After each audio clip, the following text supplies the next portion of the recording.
You guys ready? Yeah.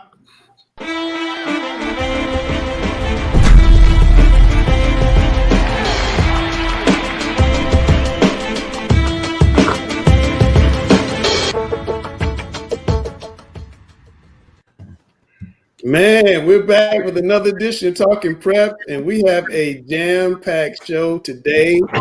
I don't even want to waste any time. I don't put my man Gary Richmond, the mayor, up on the screen. Gary has a revised plan for the start of athletics. Gary, I'm reading that from Yahoo Sports, the college coaches seem awful pessimistic about a football season, not only this year, but some of them don't think we can launch next year. But let's put your plan up on the screen. What do you think? Well, I've been listening all week like most sports fans, and I'm not too optimistic about football season right now. I know in the past we've debated spring versus fall. And on Twitter this week, we got some kickback from the spring coaches, and they were like, we don't want to go in the fall. We don't want to be the guinea pigs and get into the season, and then they stop our season again. So I got to thinking, based on what some of the colleges are doing, by going to a conference-only schedule. And North Carolina's scheduled to open up on August the 17th. It's the first day of school. And I thought about it, well, if that's going to be the best practice for the colleges to play a conference-only schedule, maybe that might be the best thing for the high schools as well. Get in school. You have 2 weeks of school before the Labor Day weekend. And then when you come back, when you get back to school, you let the kids get their conditioning in the first 2 or 3 weeks of school in class. All athletes at the high school level usually have PE or weight training, so they can get their conditioning while they're at school. And then when you come back on the week of September the 7th, then you start your fall practices. You practice 3 weeks, and then you go into a conference-only competition. Most conferences have 8 teams, so that would be a 7-week season. And then from there, you go into a reduced playoff. I don't think you should have as many teams as we've had in the past. Maybe cut that number in half, or if you're having breakouts of the COVID disease around the state, then you just do county championships. Interesting. Well, any thoughts, Grice, on that plan? You've been wanting to go fall. Now he's talking fall, because last week he was talking spring. You were all salty. You know, that's what I'm trying to say. I've been on that. But no, listening to Q Tucker's press conference, I think, that was one of my main thoughts, is that she, is going to do everything that she can to ensure that we have, our sports and they take place in their appropriate season. We look at the spring season when this, kind of initially hit.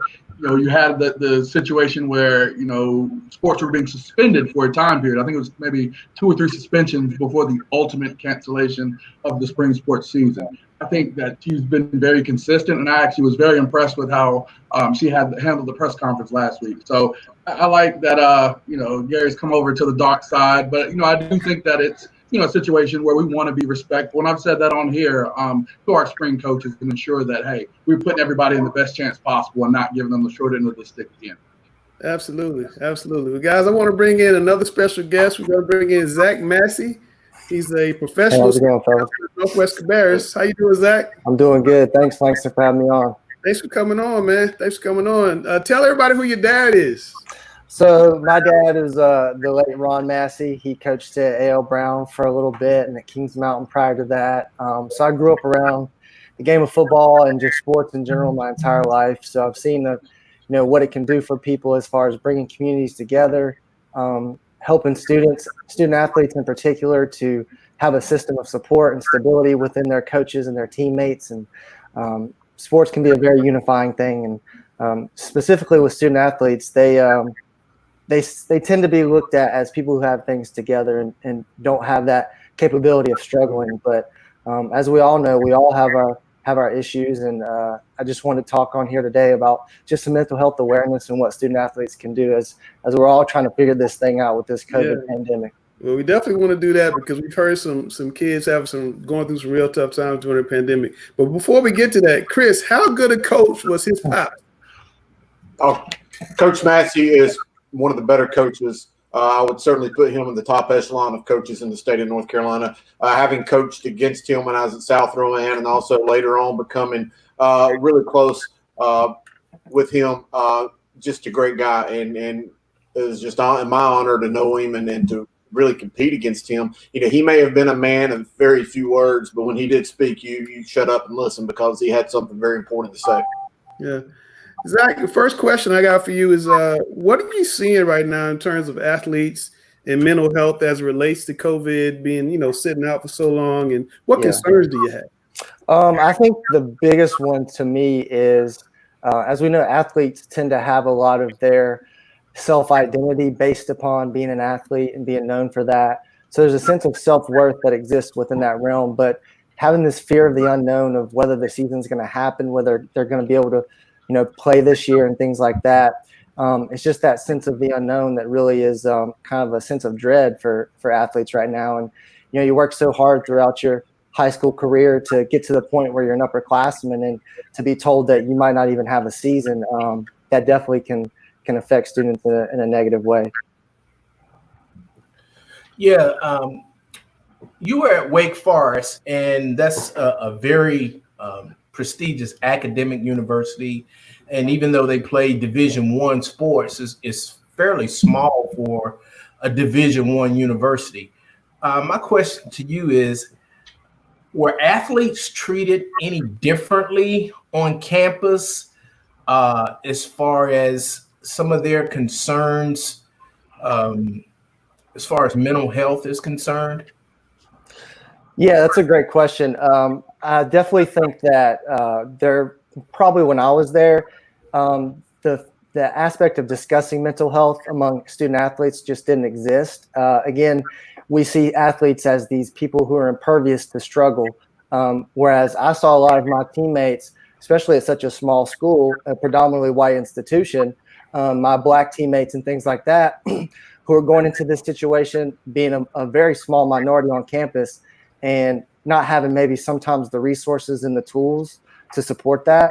And so that's why I really feel like it's important to continue these discussions. And a lot of these, these famous athletes have come out. Kevin Love has been one of the predominant ones to come out, DeMar DeRozan, various others talking about these issues. And I think it's important as, sports move forward that colleges implement these opportunities for resources for student athletes, because your day is jam-packed. You're lifting weights, you're grabbing breakfast, you're going to class, you're coming back, you're watching film, you're studying, you're going to practice, you're coming home. There's not a lot of time to kind of delve into what's going on, mentally for you to kind of take some relief from that. Now, what approach does a school like Wake Forest take? Do they have counselors who maybe go into the practices or team meetings and offer their services, or do the players have to seek those services out? So each university usually has, their counseling center or resource for students. I think more recently, these counselors have been more open to speaking with athletes. When I was there, it was mentioned briefly, but it was never really brought up as far as like a presentation of, hey, here's the resources we have on campus for you. If you're struggling with this, or this, these are some great people that can speak to you, and you can open up and be honest about what's going on. And I think as we move forward and the stigma of mental health and mental health awareness has become more prevalent in our society, and we're starting to have these conversations, I see these teams tend to go in and have these before season conversations with these teams just to talk about what services they provide and how they can reach those. Okay. And the last thing I wanted to ask you about is it harder for minority students to get assistance, or is the transition to being at a major university, is that tougher for minority students, or students that come from small rural areas? Yeah, absolutely. And I think that's one of the things that there needs to be more of a focus on is helping these student athletes transition, because I can, just off the top of my head, think about some of the teammates I had at Wake who were coming from very, very small places.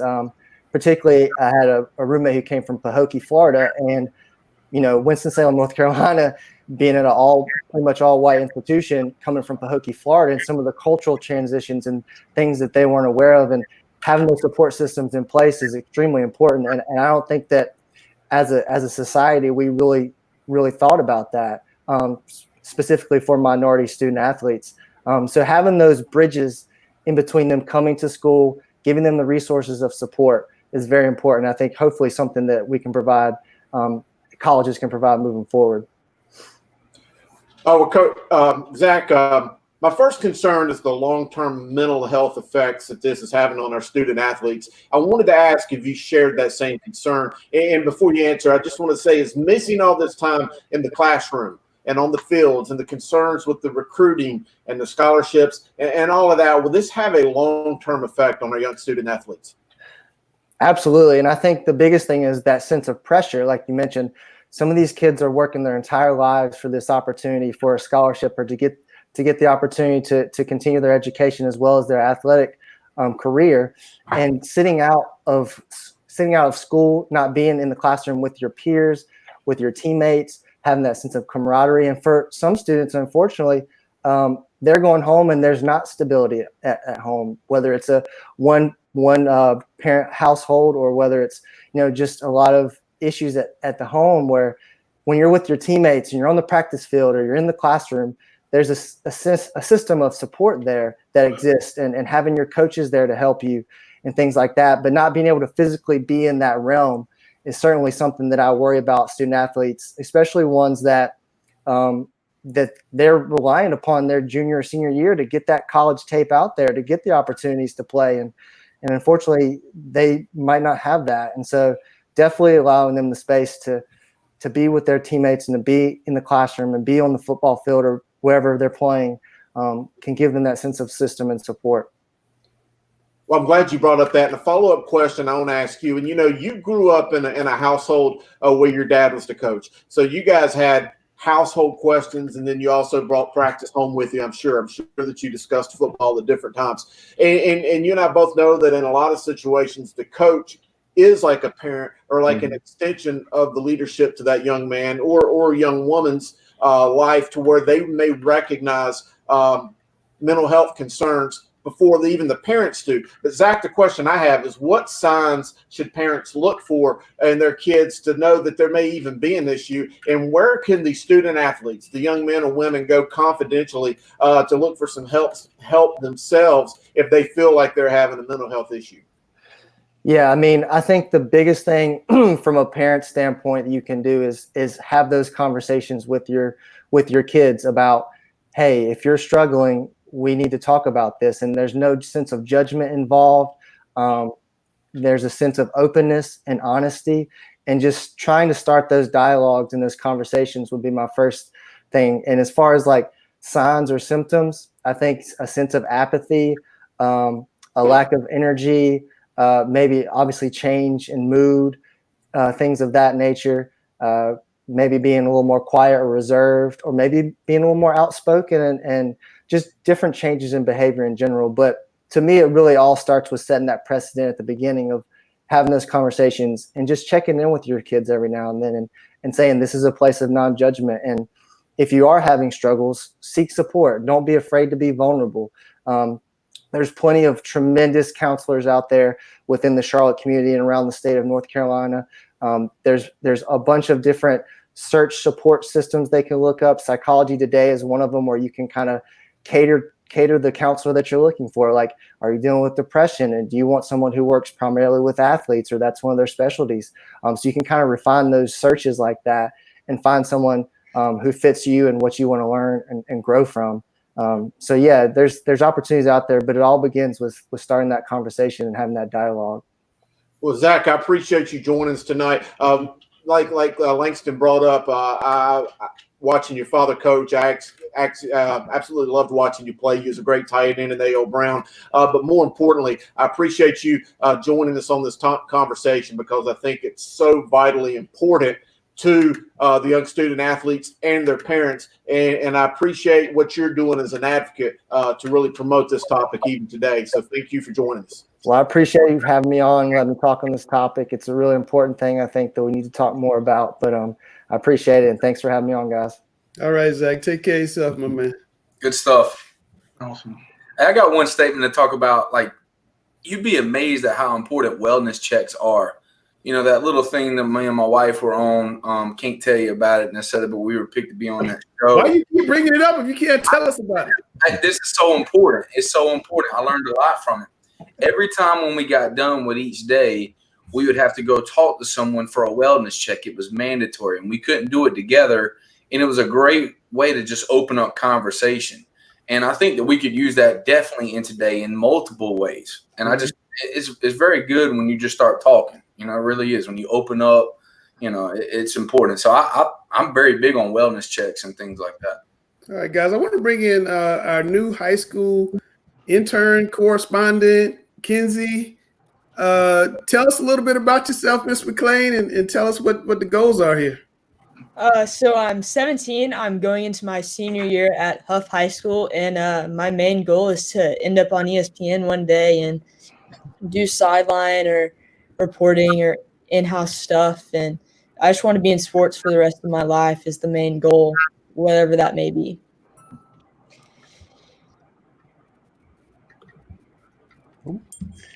So one of my goals for many years has been to get students more involved into what we do or more involved in athletics and give them an opportunity to maybe find if they have an ability to do what Kenzie's wanting to do. So we're going to be working together. Hopefully we'll have a season and we'll be able to go to some games.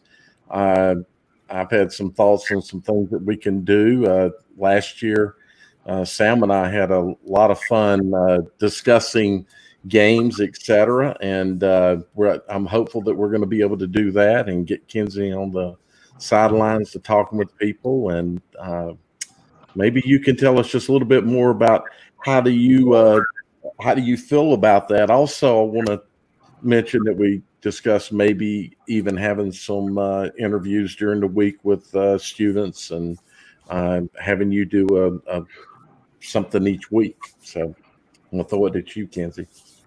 So the interviews with students, I'm very comfortable with because I think it's an open dialogue that not a lot of student athletes experience talking student to student. It's normally the student athlete to an adult. And so it's not nearly as open. On the sideline stuff, that would be fantastic. You know, getting an insight again, student to student. Normally, high school athletes don't talk to reporters on the sideline going on to halftime, or if they do, it's definitely to an adult. So the student to student conversation is really important. Hey, Kenzie, how you doing? I'm good. Glad to have you on, and I'm a little jealous you get to ride with Dale to the games. I had some fun times with him, even though we get to the games about 30 minutes late sometimes because he would take the wrong path. But it's okay. The real question is this. When you do get on the road, how often are you going to come visit the West Charlotte Lions? You know, Langston doesn't really like us that much. He told us that we were going to finish last in his poll. So we need some love there, definitely. I'll come as much as you let me. Who doesn't love a good underdog story? So maybe you prove Langston wrong. I would love to see that. So I'll get up there as much as you let me.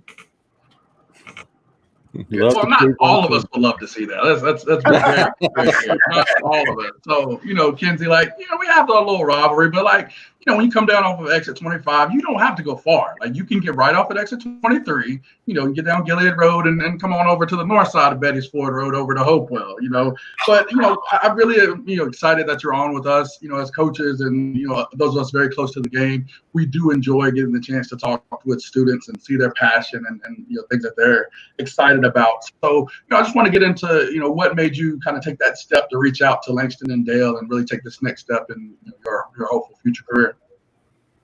Like I said, I love sports, and one of the things that I've been doing during quarantine has been listening to podcasts about people who I admire in sports who report, and one of the main things they said is get experience, talk to people. Langston obviously has a ton of experience, and so I reached out to him for advice, and he told me that I could come on his live show, and how could you not say no to that as someone who loves sports? So he really gave me an opportunity of a lifetime. That's awesome. Real quick, what are your top 2 favorite podcasts since you've been listening a lot lately? It's mainly like female in sports, but How She Did It is probably one of my top ones because they go through how they made it into their industry. Nice. That's really the one I listen to, but yeah. Awesome. This dude had to bring up Betty's Ford Road. We own Betty's Ford Road. Just know that right there. Oh, okay. Yeah. All right. You can Sure. it down with One it. school is actually owned Beatty's Ford. The other one's just off. Thank you. One of us is on Betty's Ford Road. The other one's off. Exactly. Off of Betty's Ford Road. Mackenzie, the last few weeks we've been discussing how to start athletics back into the high school sports season. What is your opinion as far as to when we should start, who should start, that type of thing? Should the fall teams play in the spring or vice versa? Or should we delay it? What's your opinion? What do teenagers think? I personally think that fall sports should go in the fall. Spring sports already lost their season. They don't deserve to be the guinea pigs again. I would try to start them as soon as possible because, as an athlete going into their senior year, it would suck not to have sports. That's something that I've done since I was 3 years old, and I'm not going to be able to continue to do that in college. So I would like that opportunity if it's possible. So starting as soon as possible with safety regulations should be a top priority, in my opinion. And starting if school starts too, because extracurriculars, in my opinion, are a part of school. So trying to get that in with school is very important. Absolutely great, Kenzie, and we appreciate hearing from you. It was great talking to you before the show. I can't wait to get to know you better and see what you do and help us with all the fun stuff that you've got in store for our viewers down the road. But now we're going to move the show along. I want to bring in my good friend, my good buddy, and sometimes my co-anchor with WBTV's Football Friday Night, Nate Wimberly. Welcome to the show, Nate. Good to see you.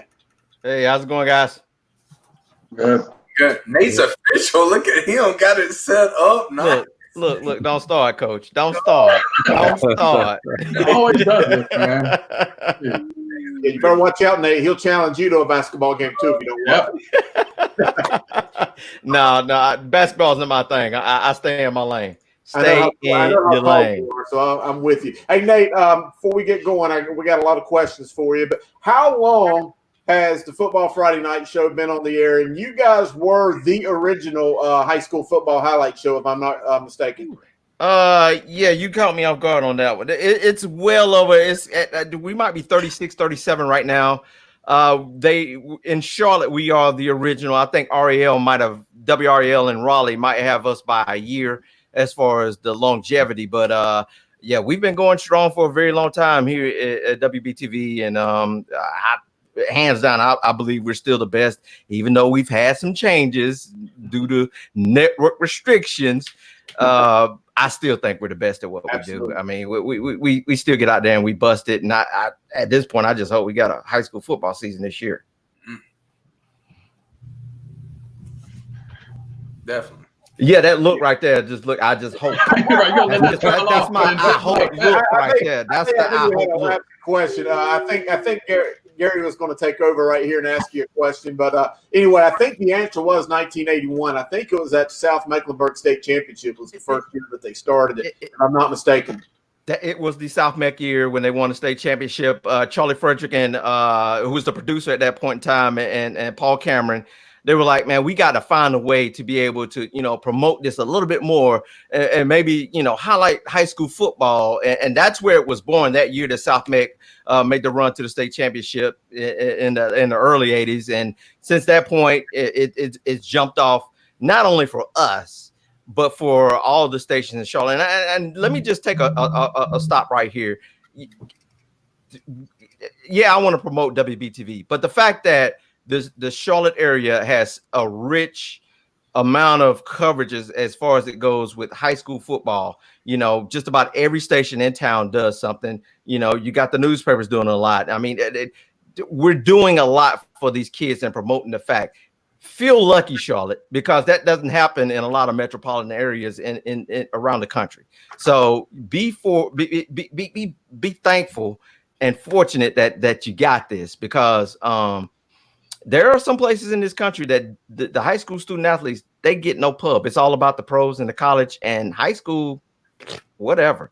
So, I mean, not only us, SOC, CNC, CCP, everybody does something high school football wise. So, this area is very fortunate that, and Spectrum, everybody's fortunate that, we do promote high school sports in this area, and be blessed. And the Observer does an excellent job with it. So, and all you guys on a freelance basis, that they don't have a network backing them. I mean, there's a lot of promotion of the young sports athlete, the student athletes around this area, both male and female. So, kudos to everybody who does something that promotes high school sports in this area. Nate, is there anything that you can tell us that would be a unique incident that happened between the competing networks covering high school sports? Anything happen on a Friday night that the public might not know about that we would find very interesting? Not really. You would think that we're all just competitive and we want to one up each other, but a lot of times, man, we're as much, we want to compete against each other. We are competitors, but we're trying to push this thing along as well. We're trying to make sure that these student athletes get some pub, and there's really no, let's put it this way, there's really no animosity among the stations in this area. I mean, we are competing, and we're competing for ratings and things of that nature. But man, we're trying to tell the stories of these student athletes, and there's a lot of great stories in this area, both male and female, of student athletes doing great. Their backstories, what they're doing, from home and their home life, and everybody's not blessed with the same story. Some folks have a pretty easy story to wherever they're gonna be. Some have a tough story, to get to the point to where they are. And we're just here to tell those great stories and just shed some light on what these student athletes are doing around this area. Nate, thanks for joining us. Hey, thank you. There are certainly you've got metrics that you look for to be successful. Mm-hmm. And would like to know, what are the things that you believe makes your show special and successful? This is one of the things that I truly believe in. The one thing that I feel like what makes Football Friday Night so special is and it's changed over the years, with restrictions as far as, how many photographers I might get, or, how many reporters I might get to do game. We always pride ourselves on being there to the very end. We want to tell the complete game story. I don't want to show up to a game and show 3 highlights from the first half, and one team is one-sided on one side, and then on the second half, the team that was getting their brains kicked in comes back and wins. Some stations just want to get the highlights and say, hey, we got 20 games tonight, and all the highlights the highlights are not meaningful. Let's put it that way. You know, they're just going to get some highlights just to say, hey, we got these highlights for this game, this game, this game, this game. But you're not telling me a story. I believe Football Friday Night from the beginning has always been about telling the story of the game, getting the final result. You know, that's what makes that's what I call success. It's really not the amount of, and I do get into the aspects of, you know, how many games we got this week. But what I really want is the story to be told about the game, the complete game, from the kickoff to the final gun. That's what success to me is telling the complete story about a game. So that's where I am with that. Excellent. Speaking of highlights, Football Friday Night was really successful in the Piedmont area. And you guys would feature them, you know, prominently, even when we had big nights in the city. So I know you keep saying Charlotte. I was just knowing, is there any type of like reason why you guys would be in the Piedmont area more, even though Charlotte might have a big game? Was there any type of reason for that? For me, and I've been the producer for this show. I can't exactly tell you how many years, you know, because it all kind of runs together, especially during this pandemic. It's been 17 weeks since I've been in the station, so you know, excuse my timing. But I mean, for me, it's not about just the Charlotte region. And I get viewer mail and like, why are y'all not covering, you know, such and such schools here in Charlotte as much as y'all are covering, you know, A.L. Brown, or, you know, when High Brighton's doing well, you know, they're having great seasons too, and they deserve to be highlighted. So, you know, me as the producer, I'm going to go find the best games, period. Doesn't matter if it's in Charlotte or Union County or down in Rock Hill. I'm going to find the best games, and that's what I'm going to, you know, put on the show is the best games in our area. And they're not all going to be in Charlotte. I'm sorry. Great football here in Charlotte, but every game that's played in Charlotte is not a great game. So I'm going to find the best games to put on the air each and every Friday night. So, you know, therefore, yes, when Watauga's good, I'm going to send Steve Onosorge to the Watauga football game when they're, you know, Watauga's playing Freedom. And it's for the conference championship. Yeah, that's important because it's not all about Charlotte. It's about the entire area. We have 121 schools that play high school football in our area. 121. And I generally like to try to get everybody on at least once during a season. I can't get everybody in Charlotte every Friday night. So sometimes we're gonna have to spread it out, and you know, it's a tough plan. You know, you're trying to please everybody. You can't please everybody. And I understand that. And I, you know, but I still feel like we have to get the best, highlight the best games and just go from there. And that's how I've done it for, you know, I've been the producer of Football Friday Night for at least 15 years. Let's put it out there. At least 15. You know, Charlie Frederick was before me. Scott Cooper, who now works at Charlotte Motor Speedway, was the producer before me at that point. The one true theme that we've always done was we were always going to get the best games, highlight the best games, and we were going to tell the complete story. That's what Football Friday Night has been built on from day one. And as long as I'm going to be there, that's what we're going to be built on. Yeah, I appreciate it. I just wanted to pick at you a little bit about it. Anytime you guys have high school sports, it's a great thing. So I appreciate what you do, and your show is amazing. Thank you, Coach. I appreciate that, man. I really appreciate that. Nate, Jonathan Grice here. Great to meet you. Nice I wanted to ask, you know, you're such a vital part of the Friday night football experience. You know, just wanted your thoughts on the upcoming season, you know, whether you thought that, you know, think that's going to happen or it should happen, or maybe any alterations that you think are necessary. Wow. The hope has been just beaten out of me. I'll just be honest. You know, I've for the last 2 months, I've really been hopeful. At this point, you see images of people not wearing masks and doing what they want to do. And it's just like, at this point, my mom once told worry about the things that you can control. This is something I can't control. None of us can control this. I mean, it's not in our hands. Right at this point, according to Q Tucker, we're all just waiting on what the governor is going to say, possibly this week, about how schools are going to be conducted this year. That has nothing to do with any of us on this podcast or anybody that's listening on this podcast, unless the governor or state health officials are listening to this.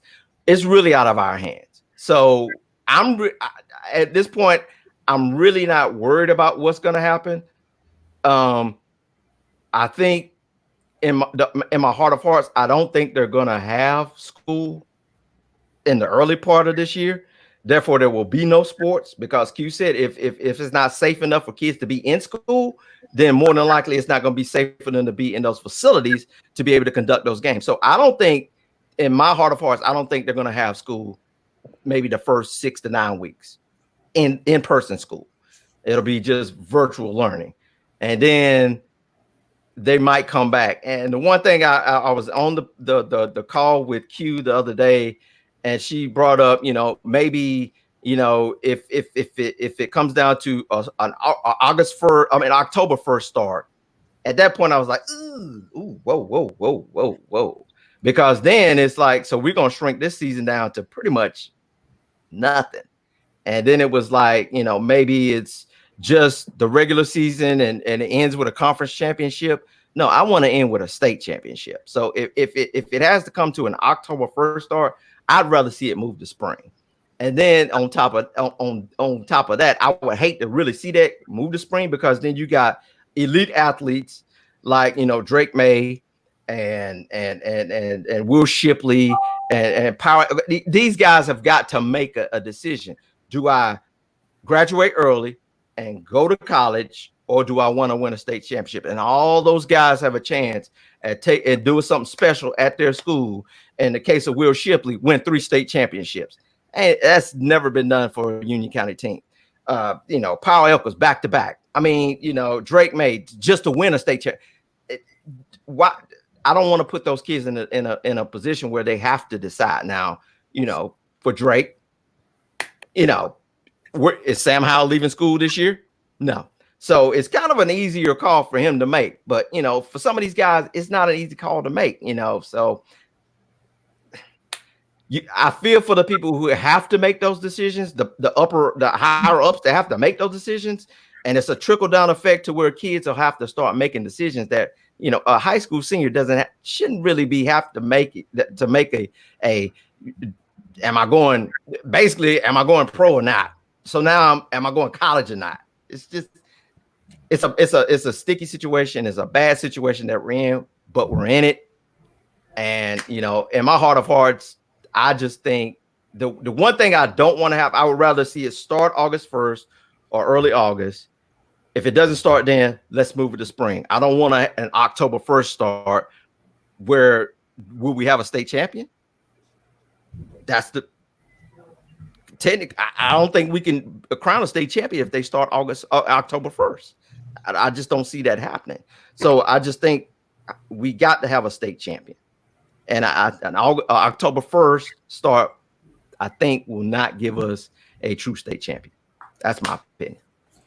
Nate, I share those same concerns that you do, and I'm glad that you brought up Power Eccles and Will Shipley and Drake May, because that is the story, or one of the main stories, in terms of will we play, will we not, and the impact that those young men are going to have on the field. And as that follow-up, speaking of those guys and some of the big-time teams that you and I talked about last year, you got North Lincoln and some really good teams coming back.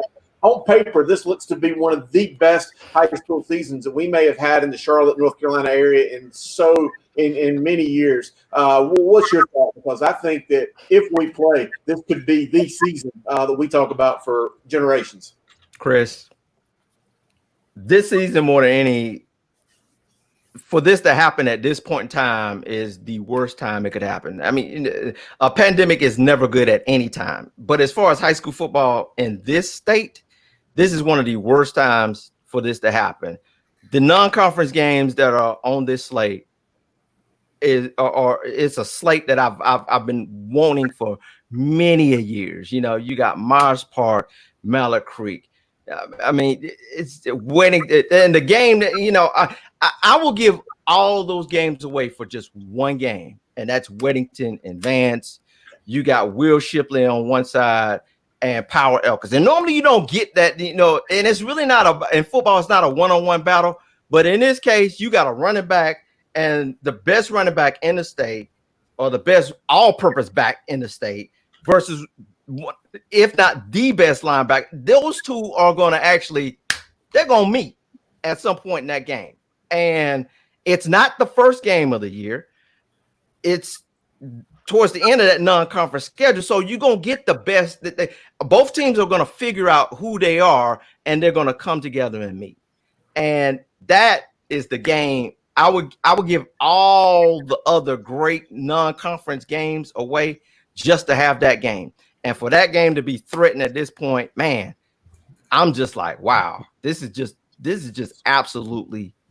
It's just like, Nate. What you got, Langston? You gonna take my job, man? You too good. Stop talking. Oh man, what? I mean, I'm in the back like, dang, I could like retire and just like give Nate. And I love it, dude. I love high school football. I know you do, man. We gotta get you on more often. We gotta get Nate more often. See, Grace said you said no. I see. He's getting my job. New guys got off my shoulder. Man, we gotta get you back, man. Promise you come back. Hey, I will, absolutely. Anytime you want me on, I'll be there. Chris, what you got, Chris? Well, no, I wanted to say this, and we appreciate you coming on with us. I know you talked about the 121 teams that we tried to put on, and it was my honor sharing that anchor desk with you this past year, and I certainly hope to do it again. But to see the work, not only that you do, trying to memorize your script and write scripts, and all the cameramen and producers coming together in such short notice to put that show together. If the average viewer seen the amount of work and collaboration that it takes to air a 30, 35-minute show, they'd be amazed. And I just want to thank you for what you do.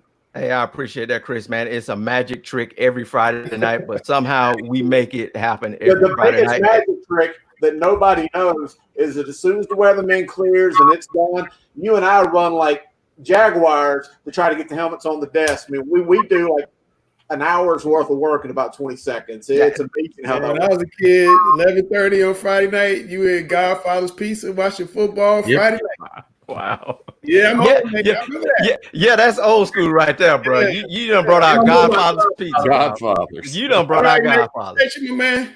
We're going to get you back. Hey, absolutely. Anytime, All right, man. man. I appreciate it. My man, Nate Wimberly. Good dude. Really good at what he does.